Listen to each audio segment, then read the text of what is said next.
Corbière, Languedoc, est-ce que c'est des choses qui vous évoquent un road trip à moto? Eh bien croyez-moi, ça devrait. On est en train de terminer notre demi-tour de France en 12 jours pour découvrir toute la moitié ouest de notre pays.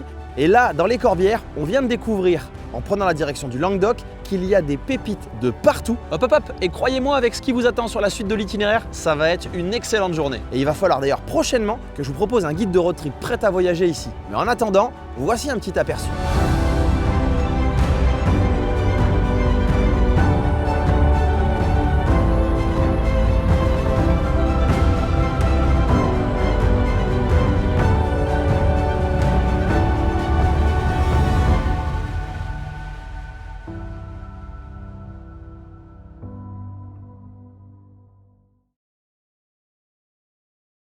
Ce matin, pour chasser la tristesse que pourrait évoquer cette dernière journée de cette incroyable aventure à travers notre pays, que vous pouvez d'ailleurs vivre aussi avec mon guide, le lever du soleil nous offrira un superbe tableau.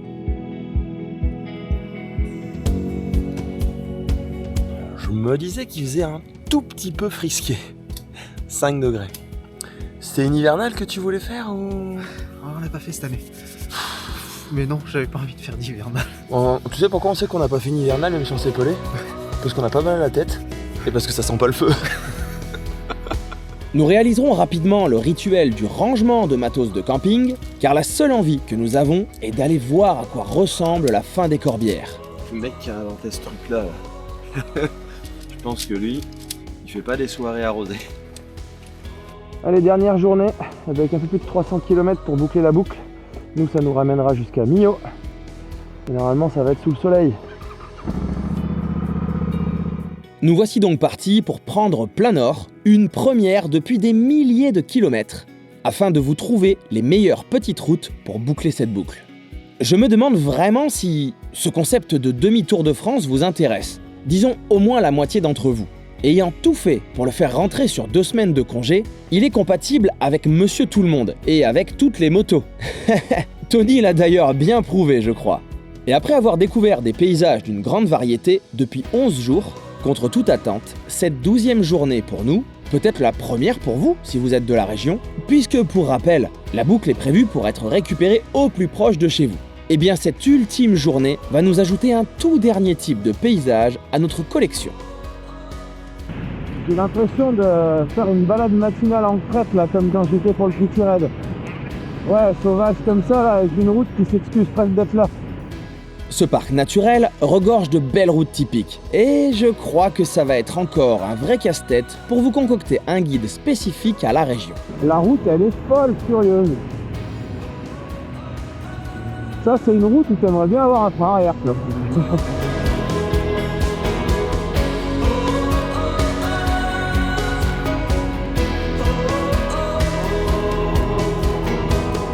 C'est quoi ça là? Là, le 4 degrés là. Qu'est-ce que c'est que ce 4 degrés les gars?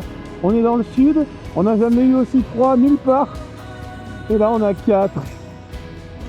On a une route qui est absolument incroyable. Le truc est encore une fois un rallye routier. Donc on va essayer de se réchauffer avec ça. J'ai l'impression qu'en ce début de matinée, vous ne verrez pas beaucoup d'êtres humains. Mais avec de tels décors qui s'offrent à vous pour émerger, je pense que ça vous conviendra.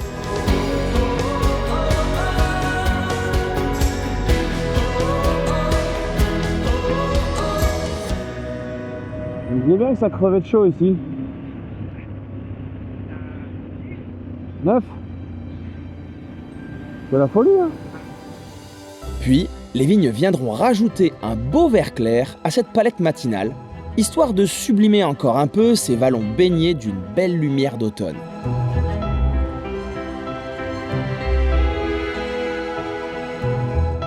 Ce que vous aviez en tête, que les Corbières, c'était ça.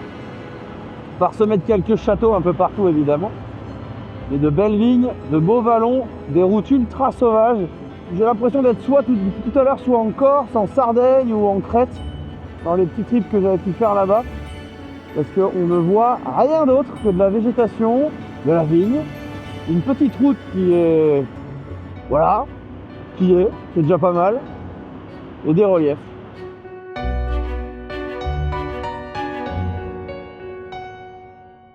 Je crois qu'aujourd'hui on est béni par la météo, ça fait du bien parce qu'après avoir passé environ, je crois au moins 4 ou 5 jours sous des gros nuages bien bas et tristouné, bah là on va avoir pile au bon moment dans les vignes de la couleur, fin septembre, donc vendange terminée et surtout des couleurs de feuilles qui commencent à vraiment péter. Donc avec les reliefs, avec tout le reste de la végétation, ça va être un pur bonheur de passer ici. Bon, dans tous les cas, quand on se balade à travers les vignes, peu importe la saison où vous viendrez, hein, même si vous venez en plein milieu de l'été, c'est toujours trop cool. En plus, ce sera chargé de fruits, donc ce sera encore mieux.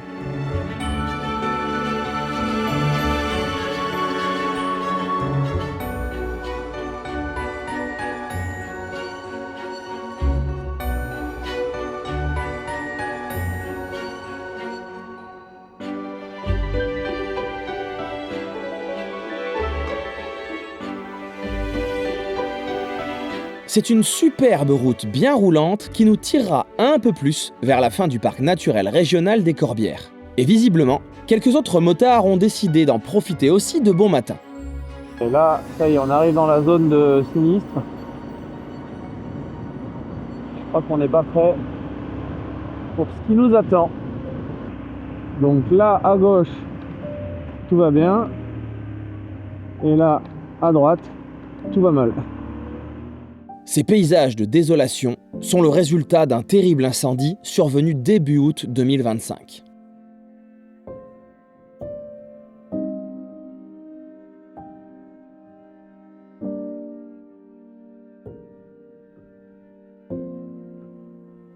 La transition, le feu était juste à gauche et ouais, si elles ont eu bien chaud quand même, ça se voit.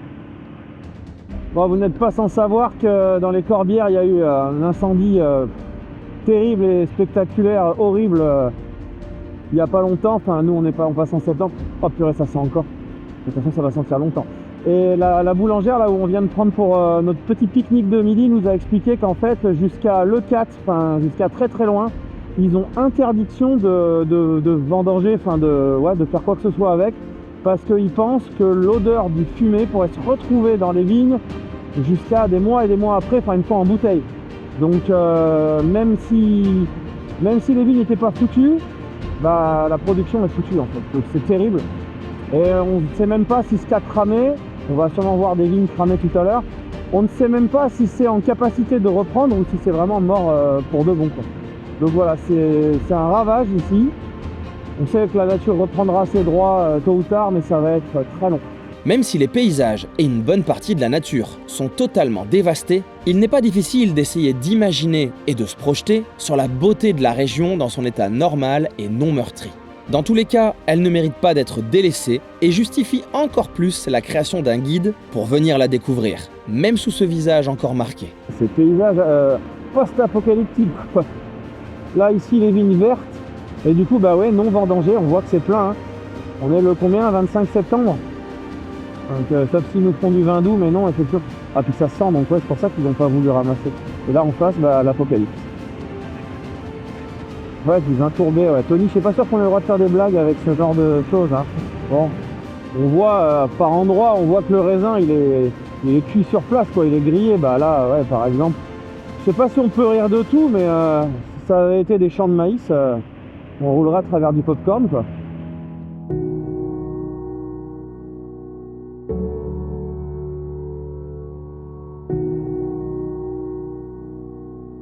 La sortie de cette zone sinistrée marquera également l'ouverture des reliefs et la traversée d'une plaine qui sépare le parc des Corbières de celui du Haut-Languedoc. Le défi va être de vous trouver l'itinéraire le plus agréable possible pour assurer cette transition.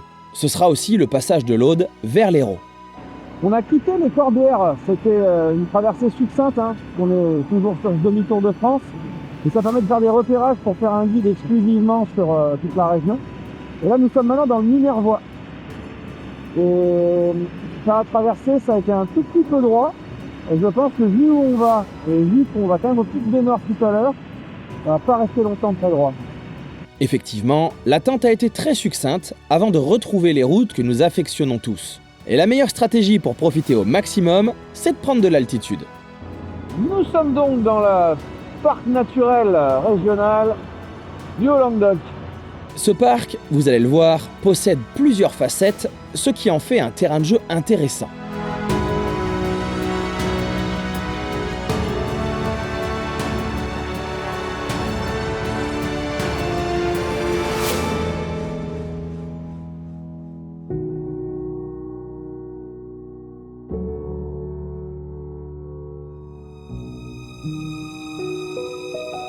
J'ai le Tony qui me dit, t'as vu là-bas sur le côté comme c'est beau?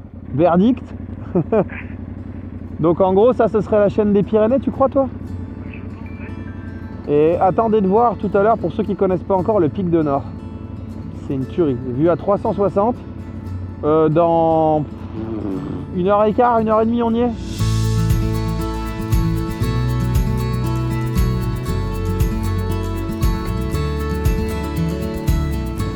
Ça c'est clairement la petite surprise du Minervois, je l'imaginais pas comme ça là. Je pensais pas du tout, je pensais que c'était que vigne ou petite route un peu technique, un peu accidentée, type qu'on a eu tout à l'heure en début de journée. Bah non, encore voilà la diversité de notre beau pays. On peut se prendre des surprises et des claques dans la même heure plusieurs fois, c'est incroyable.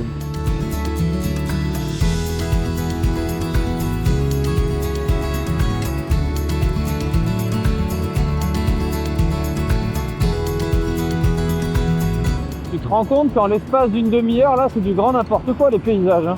La plaine, la vigne, la vue au loin, le truc un peu aride et maintenant la forêt.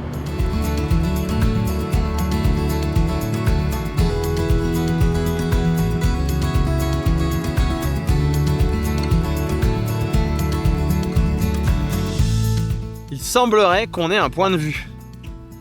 Table d'orientation, tout ça. Pour une fois qu'on se claque une énorme randonnée, n'est-ce pas? Ah ouais. Bon alors, c'est qui lui là-bas et c'est qui lui là-bas? Ah purée, mais il y en a encore tout derrière. Ah mais t'as la table! Magnifique! Perpignan, c'est là. Je m'en fous, je veux les montagnes. Il y a un pic. Pic du Canigou. Ah bah oui, Dans le caillou. il est juste là. Ouais. C'est celui qui est à 50 mètres là, non? Oh, ah, juste. Donc lui là-bas, le plus haut au loin, c'est le Canigou à 2784. Balèze. Qu'est-ce qu'il dit le mâle là-haut là sur son rocher là? Ouais. Sia? Il fait pas trop froid aujourd'hui, ça fait du bien quand même sur la peau. Ah bah oui, ça fait 6 jours qu'on est à moins de 15 degrés.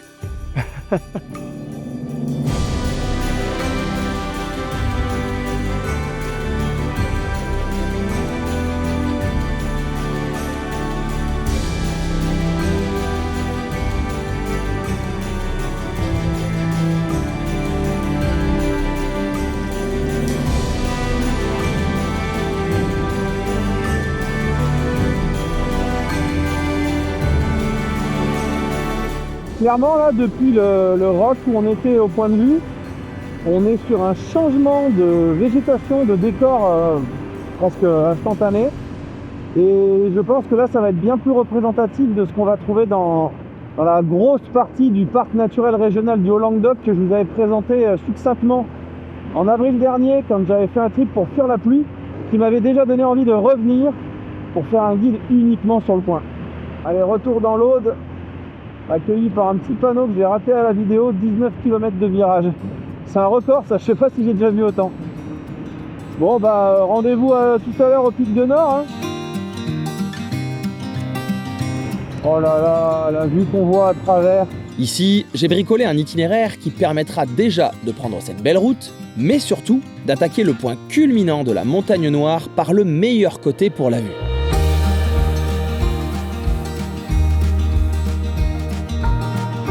Et le voilà, pic de Nord à quasiment 1250 mètres d'altitude.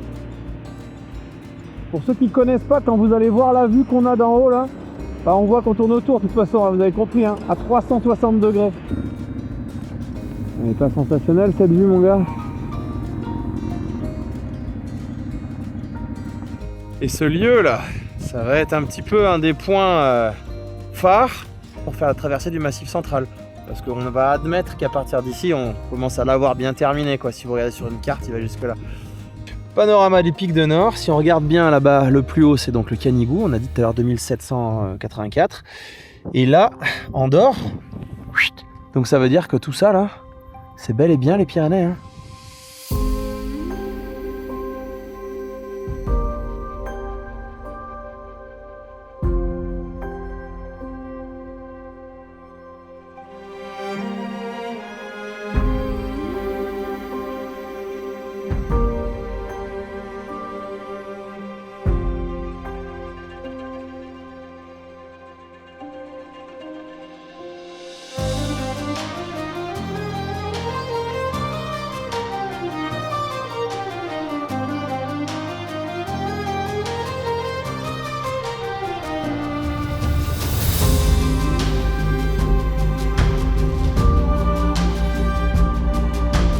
Allez, on quitte ce pic de nord, on a du mal, hein. Il est vraiment trop beau. C'est un spot qui est incroyable. Et on va enfin attaquer le cœur du parc naturel régional du Haut-Languedoc. Et je vais essayer de voir si je peux vous trouver de nouvelles routes. Pour quitter cette petite montagne, vous replongerez rapidement dans la forêt. Il faut avouer que cette route n'est pas en super état, même si ça passe bien, hein. C'est la raison pour laquelle il existe aussi une piste forestière pour reprendre la suite du trip et de contourner Mazamet. J'ai pas de frein avant, mon gars, donc si tu veux t'y vas et moi je passe par Mazamet. Ah oui, j'ai pas de frein arrière. Ah, tu vois comme il est fatigué. Non mais si tu veux, vas-y, amuse-toi, hein. On se retrouve. Cette piste, je l'avais parcourue en montée il y a presque 6 mois. Alors pour une fois, nous resterons sur l'itinéraire de base. Ouais, en fait, la piste est en meilleur état que la route, hein. Pour avoir fait les deux. Après avoir rejoint Mazamet, je vous ferai prendre la direction du cœur du parc naturel du Haut-Languedoc en essayant de prendre les routes les plus sinueuses possibles. Au début, ça sera plutôt large et assez fréquenté. Alors, je vous ai trouvé de quoi être un peu plus tranquille.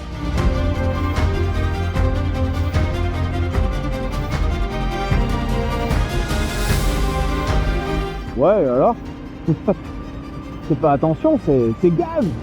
Vous découvrirez alors que cette région très verdoyante est parsemée de petites routes qui tournent dans tous les sens en pleine campagne paisible. Rien de forcément sensationnel, mais comme par exemple dans le Morvan ou en Aubrac, on prend plaisir à enrouler toute la journée au guidon de la moto. Et ça, ce n'est pas rien. Non, les bois sont magnifiques, mais ce que vous verrez, quand il y a des ouvertures à travers les arbres, là, il y a une espèce de bout de prairie, c'est magnifique. C'est ultra sauvage, c'est trop beau. Ah bah là, il y avait un pseudo aperçu, je sais pas si la caméra elle le verra. Et vu que j'aime vous faire varier les plaisirs dans mes guides de road trip à moto, vous alternerez régulièrement avec des routes plus conventionnelles, dirons-nous. Et sans transition, que tous ceux qui ne soupçonnaient pas la présence de tels décors dans le Haut-Languedoc écrivent « Bah ça alors !» dans les commentaires de cette vidéo. Il faut que je sache si j'étais le seul avec ce vilain préjugé.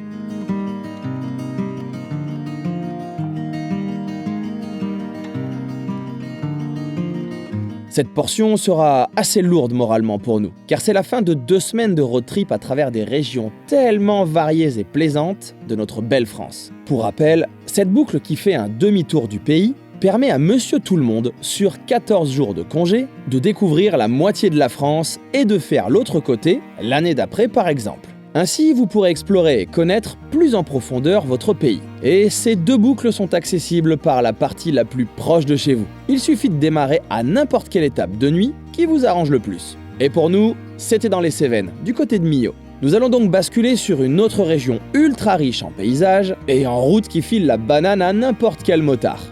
D'ailleurs, pour terminer cette journée, nous allons faire une drôle d'expérience. Nous arriverons par hasard sur un groupe de motards, disons aux trajectoires bissextiles. Bon ok, dangereuse et à nous dégrader encore un peu notre réputation aux yeux de tous. Oh là là! Et vu que je voulais étudier ça de plus près, j'ai laissé le mouton pour quelques minutes. Malheureusement, leur vitesse était bien trop au-delà du raisonnable pour que je m'autorise à prendre un cours de non-trajectoire, voire de déballage de testostérone. Oh là là, bienvenue dans les bonnes années. Qui c'est qui me lance un petit Edith Piaf là? Ah, c'est demi-tour de France ou pas? Bah voilà. Il sera alors temps de couper dans le parc naturel régional des Grands Causses, ce qui en fera 17 en tout sur ce trip, et en rajoutant les 23 de l'autre demi-tour partie est, nous sommes à plus de la moitié de ce que comporte la France. Ah ça, vous allez en voir du pays. À chaque fois qu'on s'arrête à un bon spot, tu me dois une bière de plus. Voilà. Bon, t'as pas joué au concours de testostérone, toi? Moi, je suis pas comme ça. En même temps, on a un léger problème de cramponnage.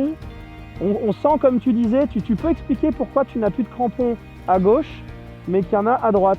Parce qu'on a fait un demi-tour de France dans le sens anti-horaire. Donc on a tourné du côté gauche plus souvent. Donc comme à l'aide-non, c'est un tourne à gauche, du coup on bouffe plus le gauche. Ah ouais, c'est logique en même temps. D'autres diront les ronds-points, mais on en a pas vu beaucoup. Putain, et moi, il a... Je sais pas combien de bornes il a, mais il a rien, quoi. Il s'use pas, hein. C'est moi ou en fait, je vais presque jusqu'au bout, là? Tu vas presque jusqu'au bout, ouais, si. Putain, je suis un pilot, mec. Eh oh, vous ne jugez pas, hein. On a tous par moments un petit côté kéké qui ressort. Non mais, Mais alors que nous pensions ne plus rien avoir à découvrir, après avoir parcouru plus de 4000 km, une dernière curiosité de la nature s'est dévoilée devant nous.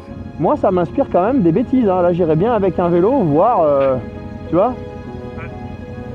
Bon, on s'en va.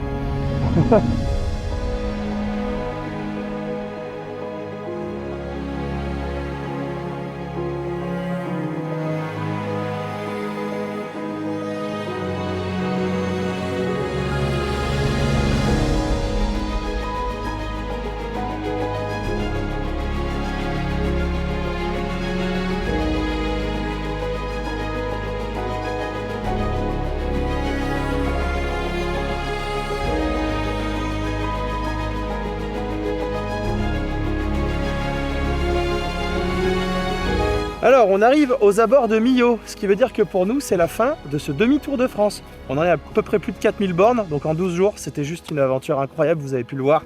Si vous avez vu tous les épisodes, on a fait une variété de paysages incroyables, même des fois dans les mêmes journées, donc c'était vraiment génial. Je vous rappelle comment ça se passe. Nous, on habitait au plus près de Millau, il y a une nuit à Millau, donc c'est là où on est rentré et où on sort du demi-tour de France. Vous, si par exemple vous habitez, je sais pas, à Pau par exemple, bah, vous prenez la nuit la plus proche de Pau. Si vous habitez dans les Vosges, vous prendrez la nuit peut-être probablement du Mont-Saint-Michel et hop, vous ferez votre boucle. Voilà, pour nous cette expérience est terminée. J'espère que ça vous aura plu, j'espère que ça vous aura donné envie de le faire. Je vous l'ai déjà dit, faut aimer rouler, hein, mais par contre vous allez voir des dingueries pendant 12 jours, c'est juste exceptionnel.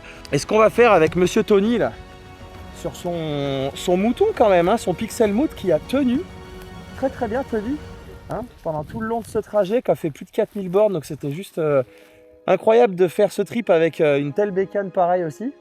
Ce qu'on fera, c'est que là, on est claqué, on va pas vous le cacher, donc on va se rentrer et on vous fera un débrief. Bah d'ailleurs, tiens, si on se téléportait un peu dans mon garage là. Ah bah tiens. Allez,